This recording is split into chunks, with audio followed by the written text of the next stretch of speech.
So Emelia, last time you was on this track, you were British champion, UK champion, I should say. How did it feel? How was your performance today?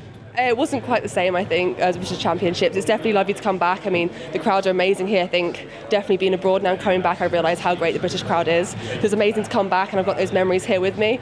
I wasn't the same athlete today. I think a little bit under the weather, slightly ill, end of season blues, like I like to call it, and maybe lost a little bit of fitness through the championship. So not quite myself, but I think I executed a good race.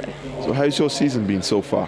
Up until British Champs, I think it was spot on perfect. It's tricky having to get a qualifying time, do my university exams, and then gearing up for the British Championship. So it was all perfect up until then. So I got my qualifying time, I won the British Champs, getting in a lot of training and running well off of that. And then it became, tapering and getting ready for Commonwealth Games and Europeans, which I've never done before.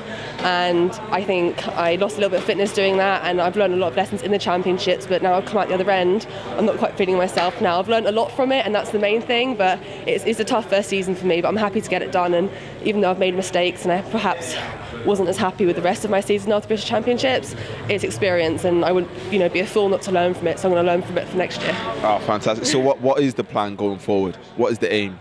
The aim right now is to have a rest and have a good winter and do cross country. I think that's a really important part of my training, is to get a good part of cross country out of the way and get some good fitness in and build up for next year. I haven't quite decided how I'm going to enter next year, like when I'm going to start doing track training, because we've got cross country and indoors possibly, so I haven't spoken to my coach about that yet, but we've got loads of different possibilities that we can do to get into the track season next year and take all the experience I've got this year and put it into next year. That's the main aim. There's a lot to put in. There's a lot of experience I've gained that needs to be put in for next year. I think I got my ass kicked a few times, and that that needs to be put right, and I've got so much to learn, so I'm happy that the main thing, this is the year to get it wrong, this is the year to get tired, not quite get it right, and I've done that now, so I'm more than happy to move on. What would you prefer to do, cross countries or indoors?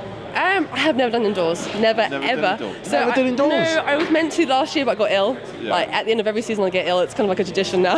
So I love to do indoors. I always used to be a cross country girl. I love cross country, always have done.